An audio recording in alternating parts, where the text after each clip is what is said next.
ndinikwe uxanduva ke lokukhokhela lo masipala waseNgquza njengomeya. Ndingumama uPhephing. Ndilahlekwe ngiceba ke wami apha caba ebendilontsha ngoba bethi ngicela uzundimele pha ebesenzela bazange abikho yena.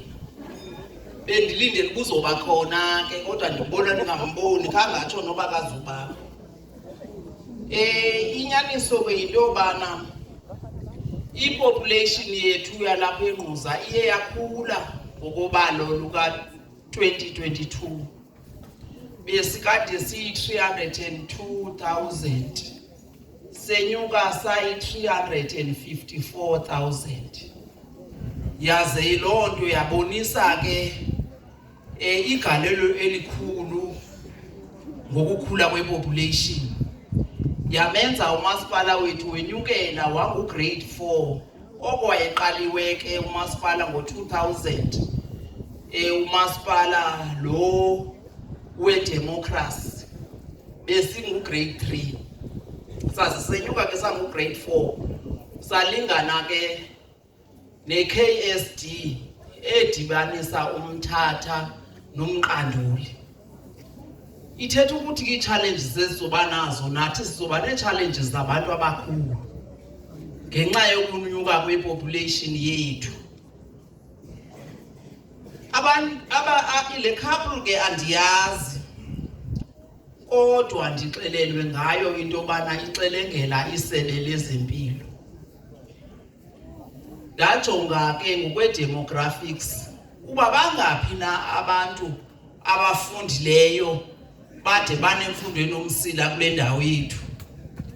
Ndafumana kungumnyingana ofundileyo wade wanemfundo enomsila. Ithetha ukuthi ke lonto silahlekelwe nangakumbi nangaphezu kokuba bebe ngabantu kodwa silahlekelwe zimfundimani kule ndawo yethu. Ebekumele banoko nabo beyongeza kweli nani kwenzela uba likhulu inani labantu abafundileyo kumhlaba wethu waseNgquza. Imbi ke into eyenzekileyo, isimbi nje lento eyenzekileyo ayisiqali sile ndawo yaseNgquza. Masingade sivele ngobubi yonke imihla kangobuthi nobumamela lapha ko Facebook uthe athi uthi yo ngase ndingabi nandoda uba ndinganendoda yaselusikisiki. Noba imbi lento yenzekayo. Ububi obuwesi kuba akaze kubekho umzi ekuthe kuyohlaselwa kuyo kwaze kwabhubha abantu kube bekuyohlasela umuntu ongumama. Kuyohlasela abantu bebemeli babazi protectors zomama abantu abangamadoda. Mna kumbuzo endinawo apha kuthi ingaba sizicriminals sonke na kule ntete. Uba ngaba sizicriminals sonke kufanele nyani kube nje. Kodwa uba sizizwe criminals sonke ithetha ukuthi criminals zimbinana phakathi kwethu. Xa zimbinana phakathi kwethu sohlulwa intoni ke ukulwa nobubugebenga thina xa sibaninzi. Side ngaphezulu sengezelelwe nguThixo abe ngomnye futhi ongowenani kulento yokulwa nobubugebenga. Noko asibonakali kakuhle elizweni. Masisitshintshe istory. Bendithetha ke ndithetha nomphathiswa wezokhuselo loluntu apha ephondweni. Sithetha ngalento ndivakalisa into bana ngokwenene lanto yayenzeke pha eNgobozane kwaze kwakho impendulo ngesithutyana esifutshane yanika ithemba kubantu baseNgquza. Ngoku leni into siyayirhalela into yoba makube khona into ekhawuleza icace ngayo. Uba kwenzeka ntoni abantu abamele kuphanda kufanele uba baphande ngoba inyaniso yonto obinyani kwalapha kuthi. Siyayazi uba kwenzeka intoni thina apha. Ndingangayazi mna ungangayazi wena kodwa lwasecawa kuyayazi uba kwenzeka intoni. Akukwazeki uba kube khona isehlo esilolu hlobo kungabikho umuntu wazi kwanto uvele kuthuleke kuthi xwaka. noko masincedisane ulwa nobugebenga ngoba amapolisa akanobulwa ewodwa azobulwa ebambisene nathi. Kufanele ke nathi sithathe intonga siqinisekise into yoba siyalwisana nobugebenga. Akho nto ingenziwanga kule ndawo yethu.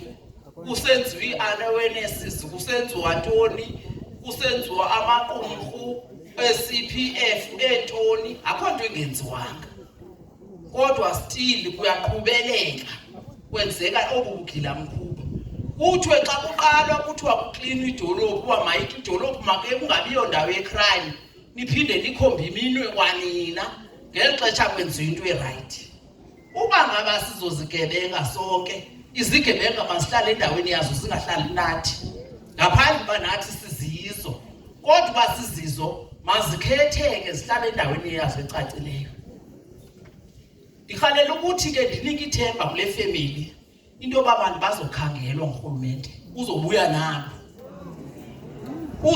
nabo urhulumente. Akukwazeki uba kwenzeka into elolu hlobo kungabikho umkhondo ovelayo. Kunyanzelekile urhulumente ebuye nabo aba bantu. Akunovalwa umzi uphinde kuthi cwaka. Makabuye nabo urhulumente. Kumnyama kumhlophe ndiqinisekile akhona amapolisa apha aphandayo. Ngoba indaba nizikhupha khona la ngaphandle bayakwazi ukuphanda. Akhona khona lapha indaba nizikhupha khona lapha. Ziphume zingama-5 lithi indaba nizazi zizathu. Kufanele ke amapolisa enze umsebenzi walo. Ngaloo mazwi tata noko sinika ithemba elithi lo muntu wenze lento okanye aba bantu benze lento bazobanjwa. Enkosi kakhulu tata.